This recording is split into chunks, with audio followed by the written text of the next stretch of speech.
We are live here on Plus One EXP's Roll for Content channel. My name is Tony Vicenda. I'm Chief Alchemist here at Plus One EXP.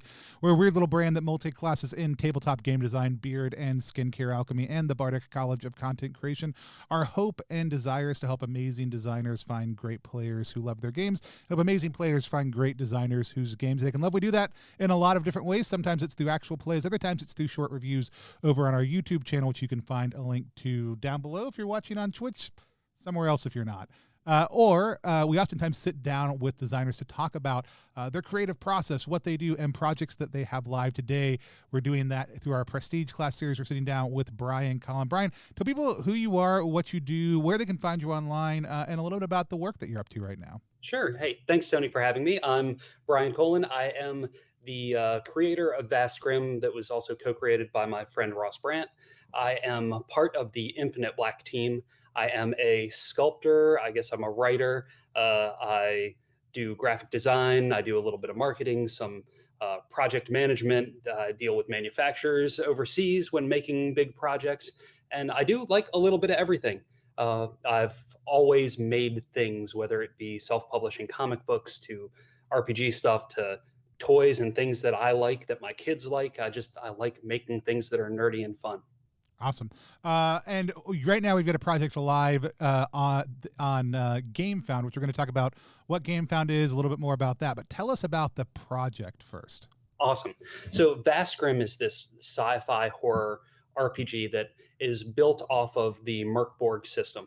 It totally embraces the beauty of what they've created and the design sensibilities that they put into that book, and making a game that's not just a bunch of text blocks over and over again, but making each spread like have a visual impact, and really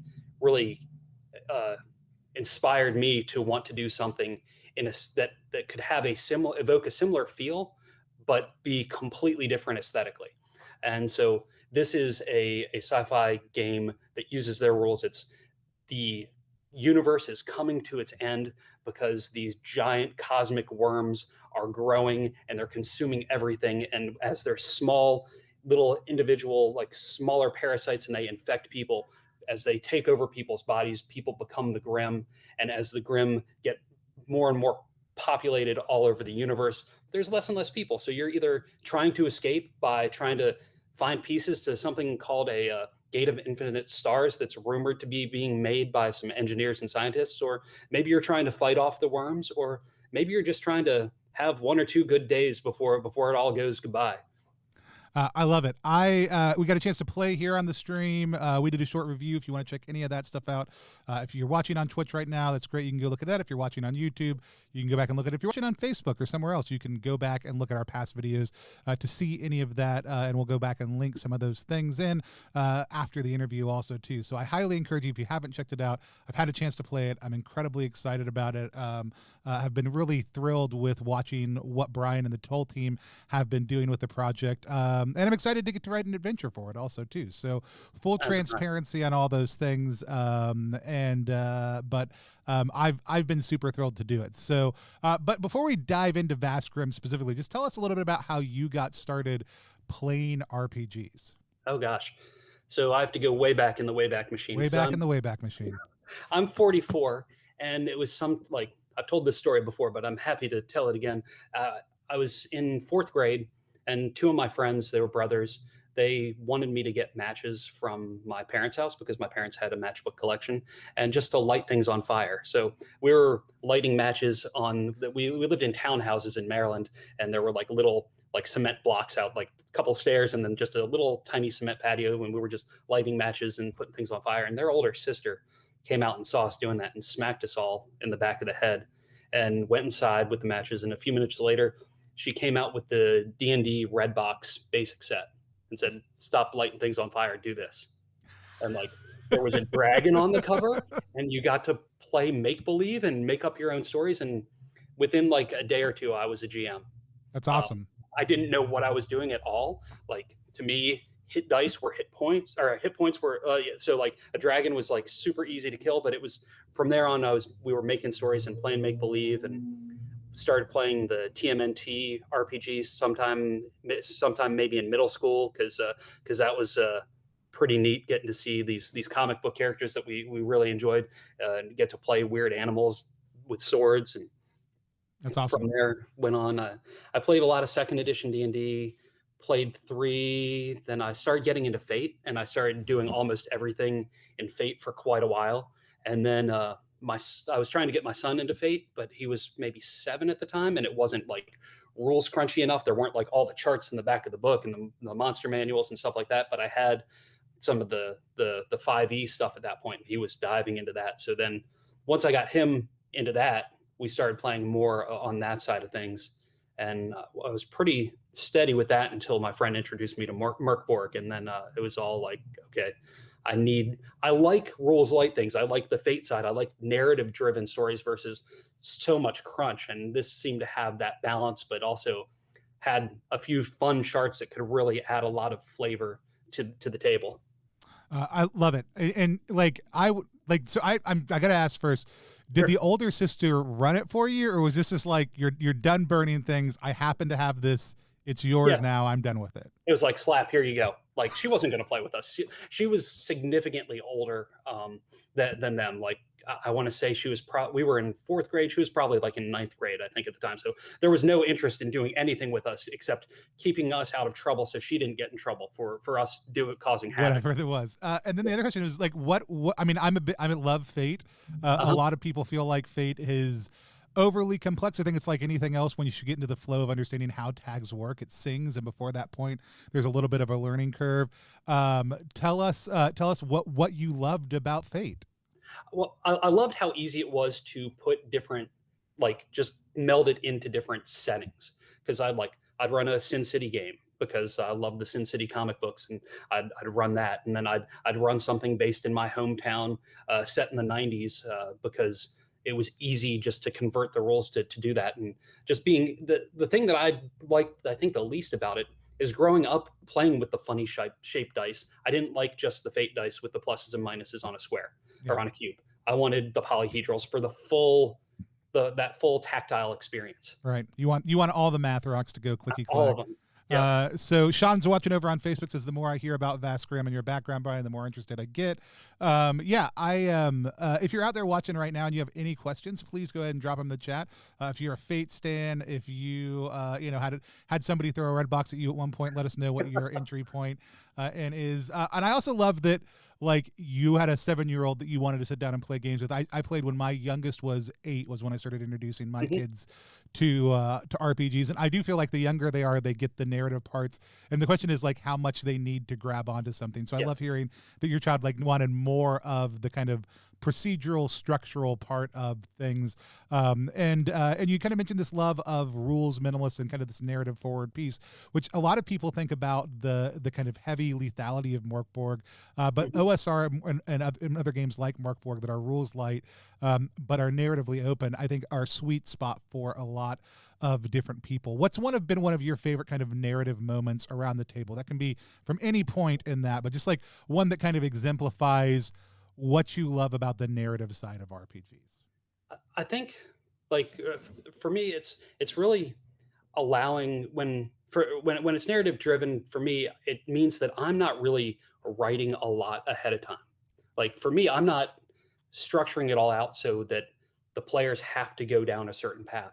So how they react to certain situations and how the direction that they go and what they add to the story pushes it and makes me think on my feet to have to then make the story as it goes. Yeah. So I think it also, I think by having it more narrative driven, it encourages the players to not rely so heavily on what their characters can do as much as what their imagination can think up. Yeah, that side of player skill versus character ability, right? Like, Yep. can you as a player think of a fun thing right now? And those tend to be the best moments. Like, rather than trying to say, okay, like, let me dig through my character sheet and figure out like what I can do, more I as a player have to figure this out. Like, we were playing Seas of Sand the other day in a very kind of OSR piece, and it's an OSR toolkit, and there was a point at which we all knew we were screwed. Like, I tweeted out, like, get ready for the first ever non-intentional total party kill on stream. But then the random encounter that we rolled was this giant glass dragon that was melting the sands all around us, and we were in this section of sand that was going to be erupting, and there was nothing on our character sheets that were going to save us. The hotter the day got, and this is in the middle of the desert, and we rolled a very hot day on a random encounter, the sand will just start exploding. And so that was starting to happen. The heat was starting to increase, and this glass dragon appeared that we're just like, oh well, now we're just double screwed. But it was aware and sentient, and my character just had the ability to tell a story that will keep people enthralled for up to 1d6 hours. And so we ended up talking to this dragon, and I told him a story while I walked around the boat, and he melted all the glass around us into a glass barrier wall that kept us safe. We also had like built a sunshade and some other stuff to try to. Oh, that's awesome. But it's one of those moments where it's like we were all ready to die. There was nothing on the character sheets that was going to save us. There was the mix of this random encounter and well, crap, what would a glass barrier, would that protect us? Would that keep the sand cool? Would it make it hotter? We don't know. We got it, but we have nothing else to do, so let's try and figure it out. You know, those are some of the moments at the table that I absolutely love, that what they capture and encapsulate. And so like even when we were playing Vast Grimm, like we were in a spaceship, but we had a landmine, and that landmine definitely came into play. And whether it was a good choice or not, it was a fun choice to say, okay, now that we've blown up part of this ship, what does that mean in the rest of play, right? It wasn't hey, I've planned to give you a landmine so that you can figure out this one part. It's like, no, one of the characters decided to buy a landmine and bring it onto the ship with them, and then we blew it up, you know? And so... And which was fantastic. And I think one of the things, like the perception around Merkborg and the perception around Vast Grimm, is that your characters are not going to last long. So when people play it, they go all the way with their characters. They like just throw abandon to the side, and they just go all the way in, which is really fun because, especially with character generation being such a quick process, you're not invested in your character right away. But then once you've played one episode, it's like, holy crap, I love this character and I want to keep playing it. Which it seemed, the way like everything kind of is displayed, it makes you think that you're going to play one time and you're going to be done. But even with characters starting out with the low amount of hit points, there's a lot of ways to survive and play for multiple sessions and play it out as a campaign mode, which I think people are really going to be excited about once they actually get into playing and find out how it can work that way. Yeah. I also love, one of the things that, I've been thinking a lot, and we had a lot of good conversations, and it came up in some of our post-game conversations, like, by changing the setting, you change some of the realities of the way the game plays, and we can dive into that in just a second. But there are so many things that being in space adds to the concept of Morkborg. Like some of the lethality feels a little bit more reasonable, because for some reason I think most of us think, if I got stabbed by a sword, I could probably survive for a little while. The reality is you probably couldn't. However, if the concept of like a laser shotgun severs you in half, you're like, no, I'm probably dead. Like we understand the lethality of space better than we understand the lethality of a grimdark medieval setting in a lot of ways. And so like there's some really beautiful things that come into that. But one of the things that I think that the space setting intrinsically adds is the concept of ships, and the fact that like these are the people you're with, whether you like them or not. And also, if somebody dies, you find somebody else to replace them, well, they're just part of your ship crew now, because you've got to keep things flying and on the move. And so, though it's not written this way, the ship being the central thing that your crew orients around gives you a reason to all be in the same spot, and to replace someone when they die, because you're just trying to make it through the day in a way that, being in a historical or kind of fantasy medieval environment, there's not always the same excuse to be able to do that. And so it's just one of the other little things that I really love about what the system offers, in a very small narrative way. But let's talk a little bit about that. So was Vast Grimm your first kind of stab at designing an RPG before, or is this something that you have done in the past? So I, prior to this, I released a campaign setting and bestiary for a world that I've created based around my sculptures called Revelo. And so I didn't do any of the mechanics of that. That was my friend Isaac Skaggs, because I like rules light. My brain does not do the mechanic side of something like 5e. So like how Vast Grimm came about, Revelo came about from sculptures that I created, and sculptures that I created from as early as 2007 up until I did that Kickstarter a couple of years ago and fulfilled it. So, and that was originally going to be a Fate game, but that it was at the same time as my son just wanting to do the 5e stuff. And it's like, well, if I'm not making a game just for me, I should make it something that he's going to want to pick up off the shelf. Right. Which is funny because now my daughter, who's now 7, she doesn't go through the charts and things like that. She's much more of the narrative. Like, they've both played Vast Grimm and they both really enjoyed it at 7 and 11, which is really fun. And I just reeled it in just a little bit, but not too much. But so I have done that. I've done the layout, and I had my friend Carrie Drake do the illustrations for it because the sculptures didn't fit with that sort of with that system as visually for me. So I've done that, and I've also, but this is the first one that's a bigger departure, and this is definitely the foundation on Merkborg completely, with just some alterations and a few additions to it. So it's nothing where I've designed the game mechanics at all, really. Right. But you, like you said, like this came out of playing Merkborg, right? So you like hadn't sculpted in a while. And we talked about this a couple times. Do you have any of your sculptures right there, so that when as we're talking about this, that people can kind of, so like, I mean, they're behind you on the wall, but there's some up on the walls, like the big Warhound that's up there that looks like there's things sticking off of it. On the Infinite Black Discord, there was talks about Vast Grimm mixed with Pigs in Space. So I grabbed some of my Muppets Pigs in Space toys from like the 1990s toy lines, and I shoved them up in the mouth. This is the only one that's not up anywhere at the moment. And this is something that I sculpted after we had the whole book laid out. And this was because we were doing a giveaway and I wanted to sculpt something to give to the grand prize winner. And so this is going to show up probably in one of the Volatile Verse expansion adventures. Awesome. No, like I said, I've been kind of just thrilling through a lot of it. I'm trying to actually pull up here the not the beta that you sent me, but the actual document, which I should have pulled up before we went live.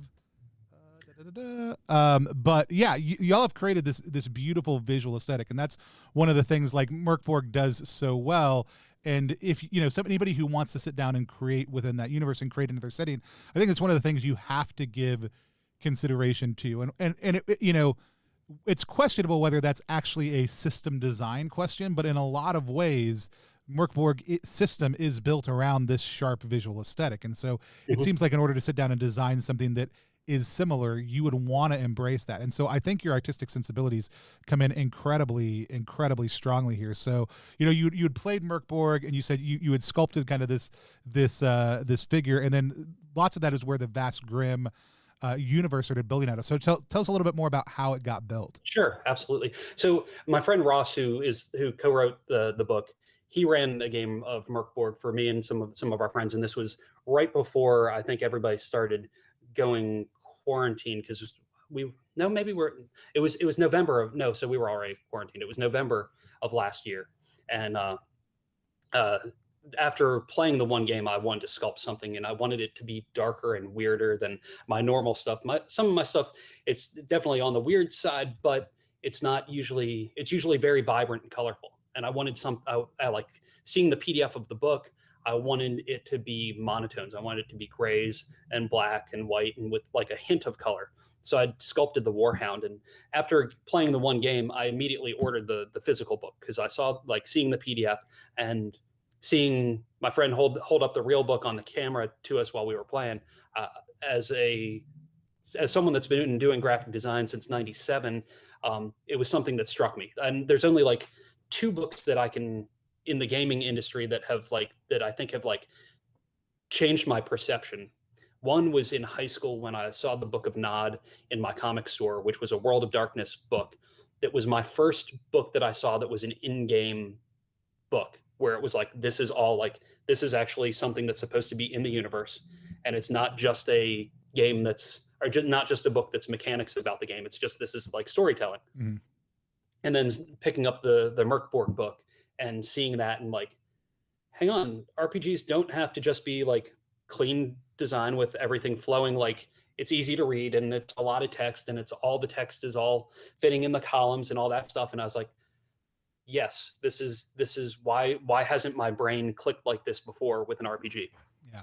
Um, Like for anybody who's familiar with design principles, like lots of times people talk about the grid or other things like that, and right, you know that your layout has reached another level, not when you understand the grid, but when you understand how to break the grid and do other stuff. So this is Merkborg. It's this gorgeous book. Every page has a completely different layout concept behind it. Lots of them, like there's a page that just explains to you that, or 2-page spread that just explains to you that a femur does a D4 of damage, right? Like, right, so there's tons of space given to that. There's also just like, if for people who don't know, there's also tons of little hidden like glow in the dark pieces, uh-huh, other things like that that will pop out at you as you go through the book. So if y'all have never picked up a copy of Merkborg, there's tons of great reasons too. It's a great game, but the design that it does is phenomenal. Also, the only thing I don't particularly like is that it's not an easy reference, though. I did realize the index is in the back of the book and basically works like a table of contents also yep, too. So just a note, it's in the back. Go look at the yep, back first. and then you'll find it. So, but Vast Grimm is inspired by that, and like y'all kind of just built it out of this space that you were playing in, though, right? So your friend started out as the GM running Merkborg for you. Did Right. you pick up and start running Vast Grimm then? No, so we start like as soon as like after we played, I played 2 games of that. I think once I made the sculpture, I realized it needed a setting, the first one, and then I got the book, and then I started sculpting the worm, which is on the cover of the book, and immediately I just started writing down ideas. I started looking at Merkborg and being like, okay, this is what I love about it. How do I translate that into this new setting that I want to build, where it still pays homage to it by like keeping some of the same structure and some of the same beats that are in that book, so that if you play Merkborg, you could easily, hey, let's bring our crazy Fang deserter into space and see what happens, or vice versa, and bring the somebody from Vast Grimm into it. So I wanted to have a lot of the same elements. I loved that if you were creating a character, there's the 6 classes, so you just roll and that's the class that you get. So followed that, but then expanded that to 8 classes, so that I wanted to make sure that everything had a die to associate with it, but to make it easy and make it so that it could be something very quickly to pick up on and jump into. Yeah, because you can in Merkborg you can build a character from scratch, but it's way easier to just be like, I'm just gonna roll, and what I get is what I get. And I love the approach in both of those, of the ability to say like, okay, if you want to just a blank character, here you go. But if you pick one of these random characters, you're going to get some extra abilities, some extra Yep. bonuses, some things you can do that are really interesting and unique. And it's got a great feel to it. Where did some of the classes come from? Now, there's obviously some levels at which like some of them have some connections to their Merkborg counterparts, but Mm-hmm. there's 2 additional classes. They're all very unique and Yep. standalone, even from some of the kind of paralleling overlaps. Tell us a little bit about what the creation process was like for that. So a lot of that, like Ross and I would meet every Friday morning at like 7 or 8 and have a video call and just kind of bounce ideas around.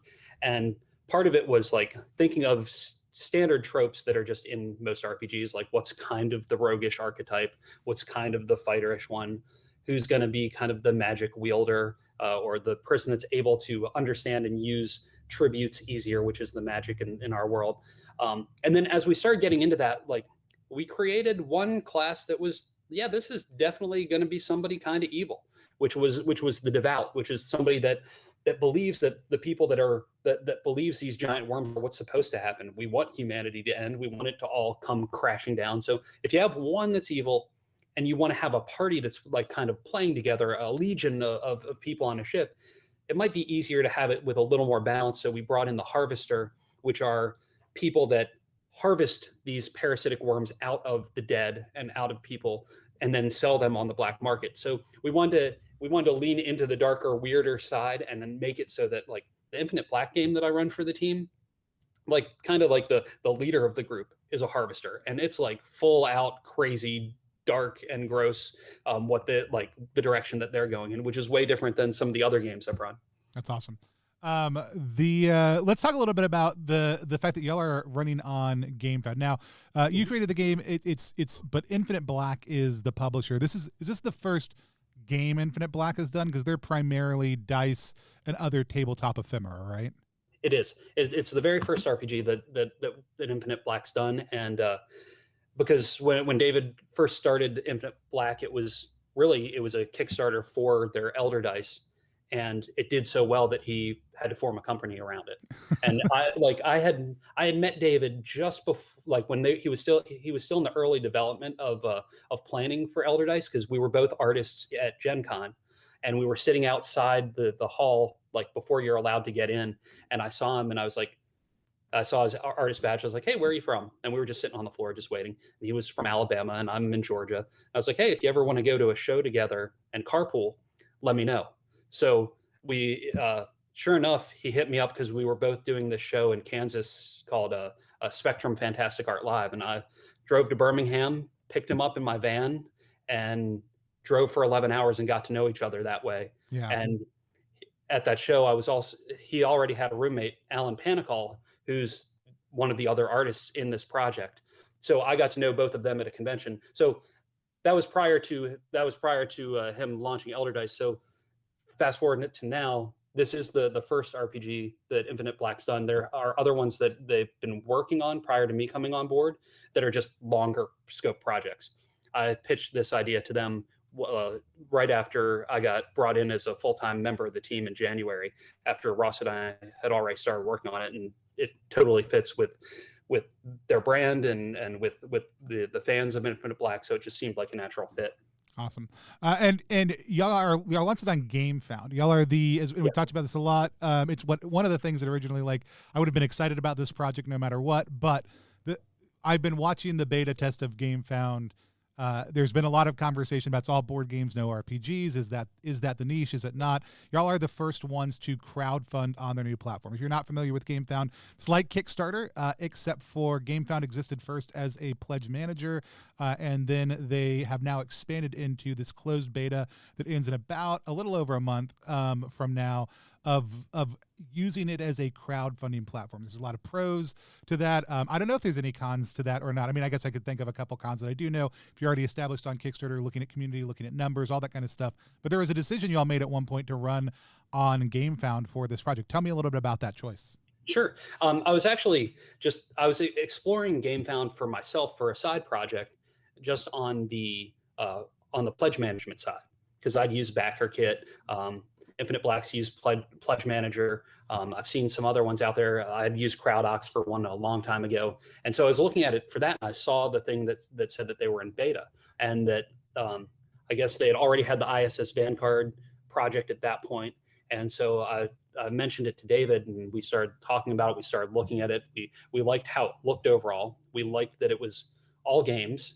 You know, we're gamers first and foremost. Before anything else, we like playing games, even if I lean a lot more towards RPGs. We have got a lot of board games because it's a lot easier to do that with kids a lot of times than it is to dive into a campaign.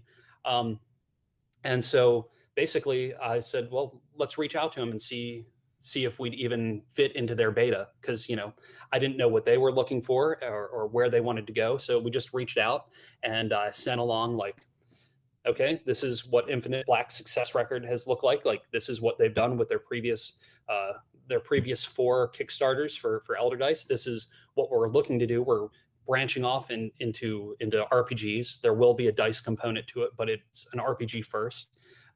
And is this something that you'd be interested in? And so after they got that, they reached back out, and we had a video call where we talked with the head of the company, and they talked about kind of what their vision was and why they started Gamefound, and everything just kind of, it seemed right. You know, working with people that know the pains that you've experienced with crowdfunding on other platforms, not to say that other platforms are bad at all. I mean, we wouldn't be where we are today without using those platforms. And we will continue to use Kickstarter for projects as well. It's like, we're growing, especially with, you know, bringing me into the fold. I just run with things, and I just keep going, and I'm going to keep doing that. And I think David understands that. So having multiple avenues to try and bring in new fans and help us fund projects so that we can make them happen is just seems like a natural way to go.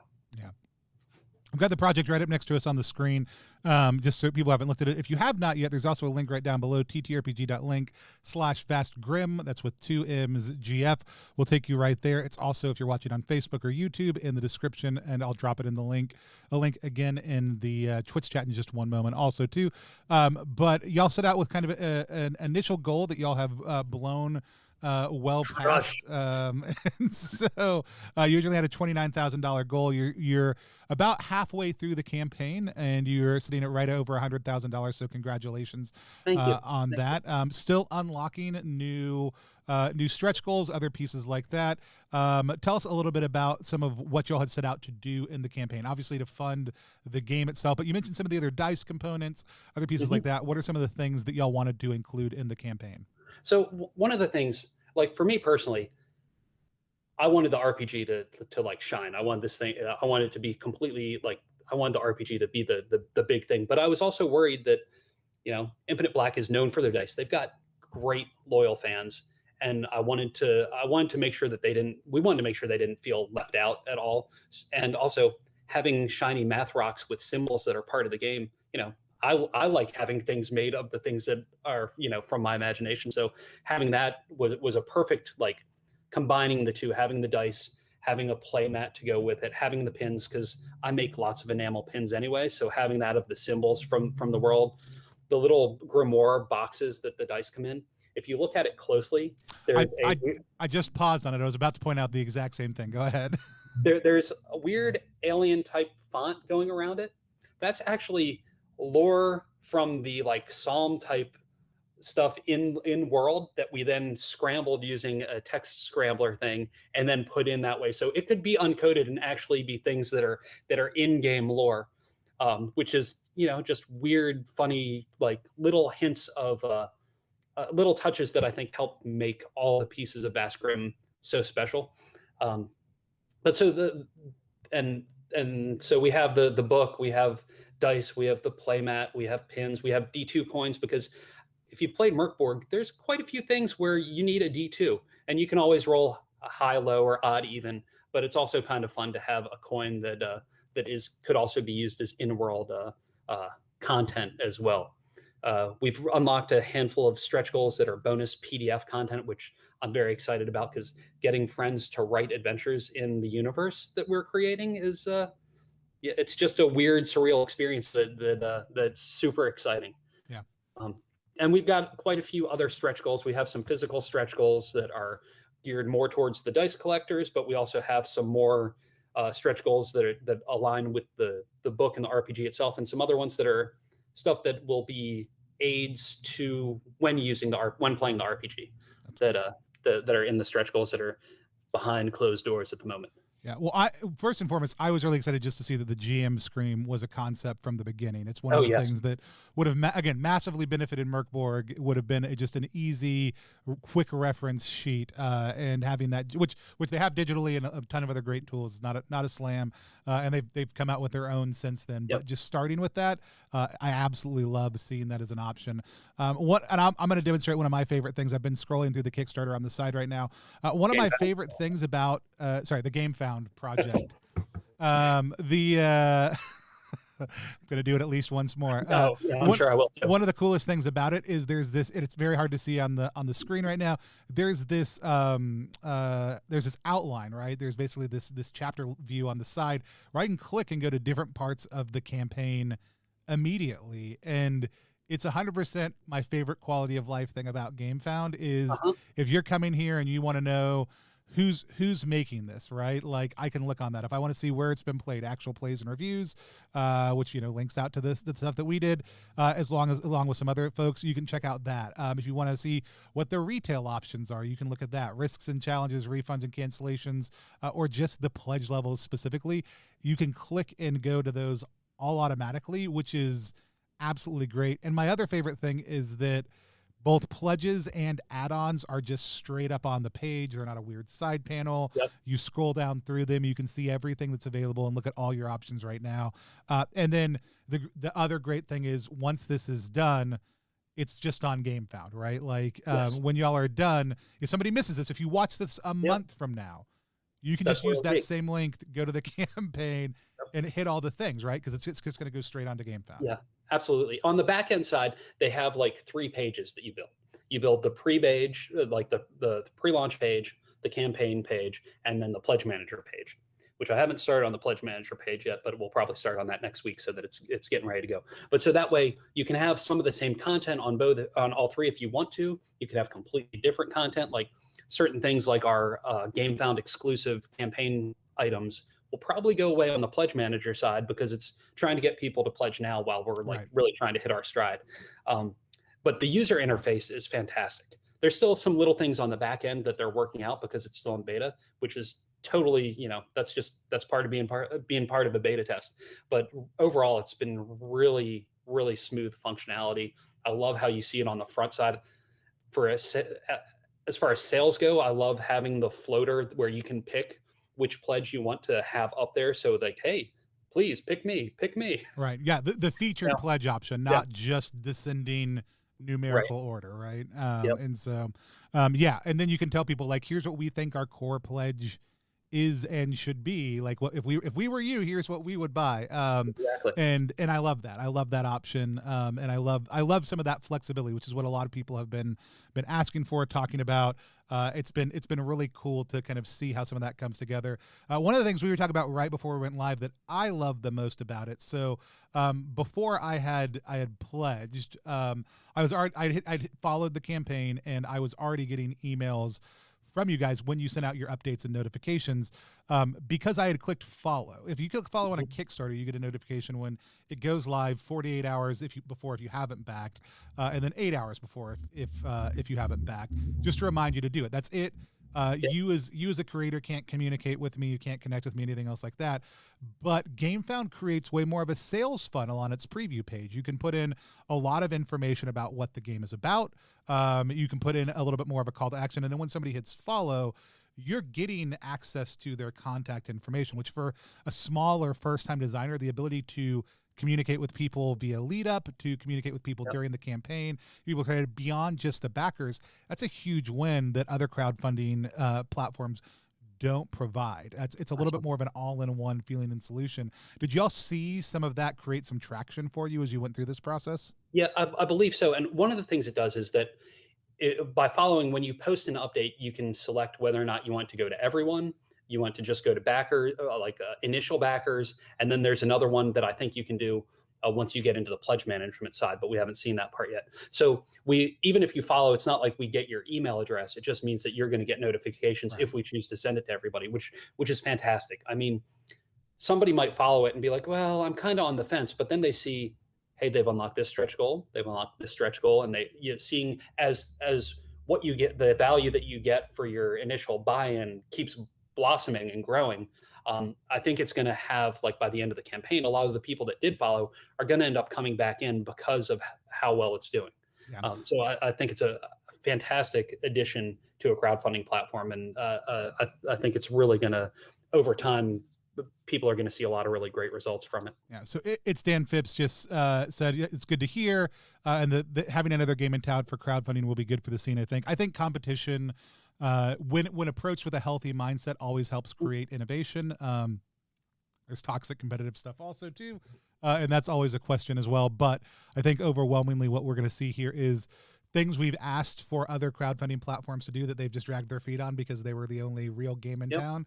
Now there's going to be somebody who's saying, no, we'll absolutely do that. And that'll create pressure back and forth for things to get better and better. So I absolutely hope that that's a good virtuous cycle for everyone involved, in all honesty. But yeah, no, I love hearing about that. Have you seen, let's talk nerdy math numbers, industry side of things.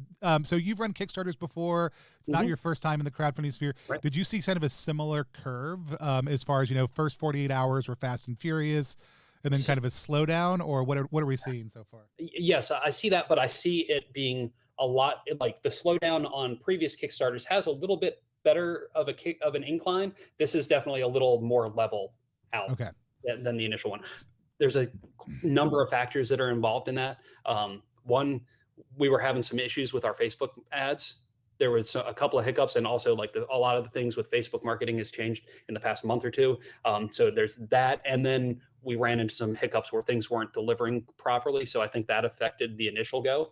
So over the next couple of days, we might see it pick up a little bit more.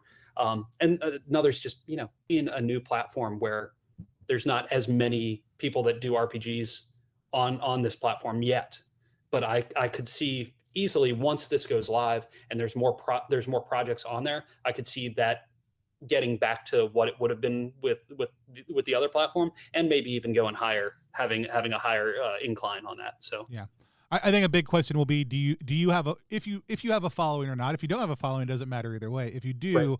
Are you able to get them to come over and help support and build that? Which Infinite Black, I think, did a great job of. Gamefound certainly helps push things out through their list, but Mm-hmm. y'all had an email list, the ability to build on your past success with crowdfunding on other platforms Mm-hmm. as a way to kind of push people over. And I think that's going to be a hugely successful thing. And again, it helps make things better for everyone. So Infinite Black, we've got a couple of friends we know who are in the beta also who are going to be doing RPGs. Awesome. So I'm excited to see that happen. And I'm also excited to see what happens when they open it up and other small creators, especially first-time creators, can step into that. If anybody's interested in some of those details, we're going to have Ryan Schoon, who's the U.S. rep for Gamefound, on to talk next month. So come back for that conversation with those questions specifically. But I think getting the creator side of things is different than getting the company side of things Sure. always. And so I appreciate you letting us nerd out on that a little bit. Are you from the here's my only other super nerdy Gamefound question. Did you see your followers converted about the same rate? On an average crowdfunding thing for other things, you'll see it's between 10 and 30% transfer, which is a big wide thing, and it depends Right. on Hang any on. number of Let me things. do that. Like from a different project. Let me see what the math is. Yeah. So that'd be times 0.3. No, not yet. It hasn't converted at that Okay. high number. Okay. But I don't know if it's the platform. There's a lot, like with this. There's a lot of variables. Both Infinite Black has their previous Kickstarter hasn't been fulfilled yet. It's just finishing up manufacturing. That could be keeping people from pledging to another project. I have under Creature Curation a project that's currently in production right now that hasn't fulfilled. So that could be keeping people from it as well. That's sometimes people are wary of companies doing things like that, but as companies grow, you need to have lots of projects moving all at once, and that's just part of the process. Yeah, and it's one of the reasons I think having Gamefound as an option, and a lot of reasons we'll see people go back and forth, is Kickstarter has very inequitably and inconsistently enforced rules about how many projects you can have in funnel at once. Right. Some really big companies can have like 20 at one time. Yeah, and some individuals can have multiples, and it just kind of depends on how it seems like people feel on any given day when you make the appeal that you make. And I don't know if Gamefound, I'm sure, has some limitations also too in place, because I think it is reasonable to have limitations. Yeah. For me, it's a big thing of like, well, before you hit live, get that other project in fulfillment. But if you want, like for me, if somebody wants to have 10 pages that they're building up projects on and that they're going to knock out really quick, that's great. Like, I don't care. Yeah. Once you build a relationship with people and you build trust with people, as long as you have a proven track record, and I think that's the most important thing. And if you've been reliable in the past, no, absolutely. No, I like I said, I've lot of those things I think are a lot of things that different creators get really kind of like curious about. Their super industry insider things. I understand that, but I also know we have a lot of nerds who like that kind of stuff who watch this channel. So absolutely. One thing I will say, if you can get that banner on the top of the Gamefound page, push for it. That had good conversion. Oh yeah. Yeah. Cool. Like I said, I think it's been a blast to watch this grow. I guess one last Gamefound question. What's been for you, if you had to name one of the biggest like quality of life increases for you doing a Gamefound versus doing a Kickstarter, and then maybe vice versa? What's one of the things that Kickstarter brings that Gamefound doesn't currently? What would be that major quality of life increase from Gamefound? Quality of life increase. I think I like the overall the tools on the back end of Gamefound, how everything's kind of organized. There's definitely some things that need to be reorganized a little bit just for ease of navigating right off the bat. But as far as how you build things and how you make all the products and how you make the reward levels and all the add-ons, the idea of it all being in one place that's going to save so much time. Yeah. I mean, going from point A of the project live to point B of we're now in pledge management. It's just going to be like click, and it should be super seamless and super easy. So, I mean, I think that's going to be the greatest one of the greatest things for just being able to sit back and relax and see how that all comes to be. Awesome. And anything that Kickstarter just does really, really well that you think Gamefound needs to catch up on? So one of the things that I like in my personal campaigns, not the Infinite Black campaigns, that I've always kind of relied heavily on is the backer kit communication with people that have pledged to my Kickstarters, and being able to communicate through that and being able to say, hey, they haven't backed the campaign yet, send them another email. So we don't have that here because you're not using that third party pledge, Right. like yes, third party software at the end. So Cool. Yeah, no, it'll be interesting to see how some of those integrations do, what that shifts in all the crowdfunding game on some of the other pieces. So y'all are well funded. You got a couple more stretch goals that you're still chugging away on. So there's plenty of runway left, and you have about 11 days left to complete. Go ahead. Those are only the stretch goals we've shown. We have other ones that we haven't posted yet. Secret stretch goals. We want to tease them as we get closer to them, and then especially with a campaign like this where we don't know how far it's going to go. There's certain things that we're like, God, we really want people to be able to have this. Right. We don't want to set it too far away and say, well, we just didn't make it. It might just be like, you know what? It's the last day. We want people to have this. Let's unlock it. Yeah. So. No. And I love the ability to do that. Like we were close on Kickstarter to one of our goals, and we knew we'd make it in the pledge manager. Yep. So we were just like, we're just going to do it. Like, don't worry about it. Like we're within $100 of this stretch goal. We're just going to make it happen because we love you. And that's what's going to happen. So like, I think that those types of things and being able to sit out, you also like some of the times I think people underestimate, like if you pop up, here's $100K worth of stretch goals at the beginning and you're struggling to meet your $10,000 funding goal, it projects a lot differently than if you're like, hey, we just want to focus on funding and here's our first two stretch goals that are a little bit over the finish line. That says something very different. So there's lots of great advice there. What after Vast Grimm is done and in the bag and funded and in fulfillment, what are some of the things we're looking for the future from Infinite Black and for the Vast Grimm universe? Specifically for Vast Grimm, we've already kind of started this with reaching out to folks like you to create adventures for it. So I see Volatile Verse as being an anthology series of zines that are 32 pages plus cover that will probably have a little bit by Ross and myself in them, but most of it will be by other people in the industry and friends that get to do that. I don't know how often we'll put those out, but that will be maybe every quarter or something like that. I haven't gotten to that point yet in my thought process. Ross and I have plotted out the theme for 12 other 32-page zines, like the overall, like this is the title of it, or this is like the main theme that goes through it. And we also have started that Grog sculpture is part of expanding past this universe and what happens when aliens come in. Mm-hmm.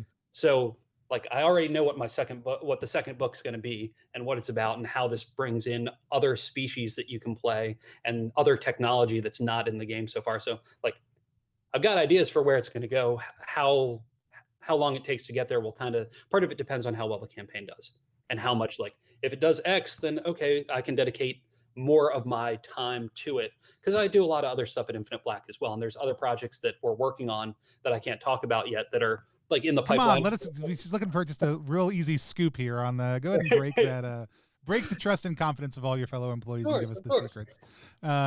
No, I totally get that. But no, I'm super excited to hear about that. And you and I have talked about this a little bit. I asked it when you were doing a live Q&A, and then you and I messaged back and forth about it a little bit.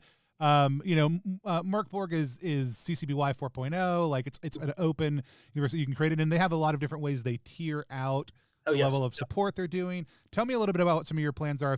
And I know you're basically like, if somebody wants to create something for Vast Grimm, like do it, but we're still figuring that out. Have you guys been able to have more conversations about what that's going to look like? I've written up like the basic structure of what it'll be like, but we haven't reviewed it internally about it. Basically, it's going to be one, you have to include the Merkborg license because we use their stuff. So you've got to include that. Right. Then you'll have to include ours. And it's going to be very similar where you can use places or locations or creatures and things like that. You can reference all that stuff.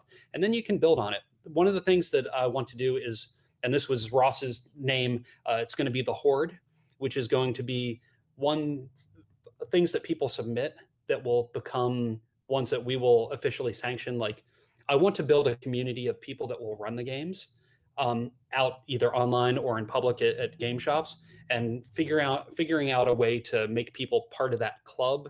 And like, so there will be specific adventures that, okay, if you run this, you get points. And as you get points, you get rewarded with something to try and help build up like the community around it. So things that are in the Horde that we've reviewed and say, okay, yeah, this is definitely it. That those will then be allowed to be run by GMs in those circles. But that's all, like, none of that's been finalized. Those are just kind of the thoughts behind how that'll work. Love it.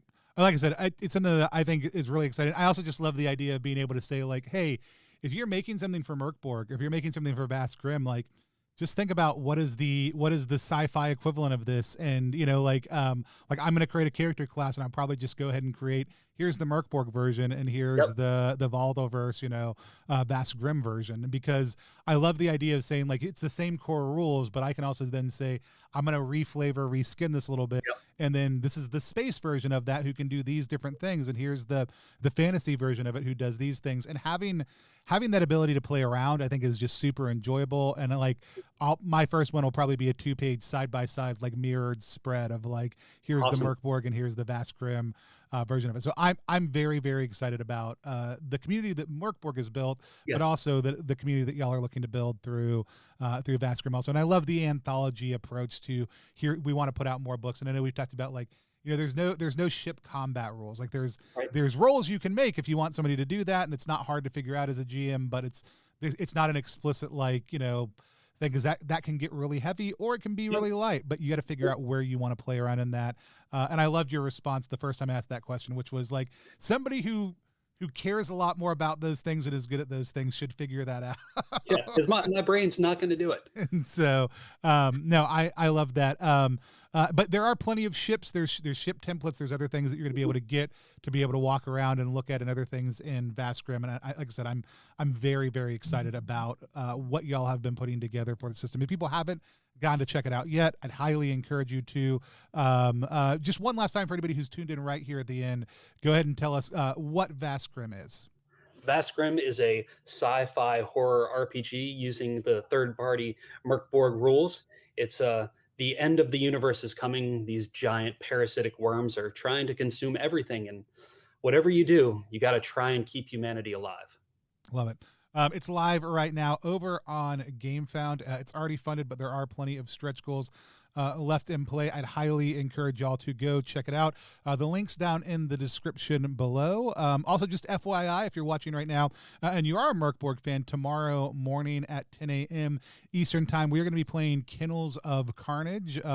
The Duke of Galgenbeck's dog, Death, has been stolen, and it's your job to go rescue him. So the world may be ending, but the dogs still need to get saved. I will give a caution warning. Not from our players, but from the villains. There is a little bit of animal abuse that takes place in this that we are addressing. So if that's bothersome to you, don't watch this video later on. We're going to figure out how we handle that and play in a way that keeps everybody comfortable, as always. And then on Saturday night, we are going to be playing Gun and Slinger, which is a 2 to 3 person RPG about the relationship between a mythical figure called the Slinger and their sentient gun, and the horrible realities that are twisting the universe around them, and how they confront them. So we don't know anything about what it's going to be about, because Nevin hasn't told us yet, except for that there's going to be a giant sword that's been cut into the landscape that we're going to go investigate. We do know that. And so it'll be largely exploration focused. I'm super excited to have Venetia and Nevin come on and play that with us also too. We've got some other games coming up next week. If you want to help support any anything we do, consider becoming a content champion over at kofi.com/+1exp to help support the channel and help us keep content free for first time and small creators. If until next time, though, this has been Prestige Class with Brian Colin, and class is dismissed. Bye, everybody. Bye.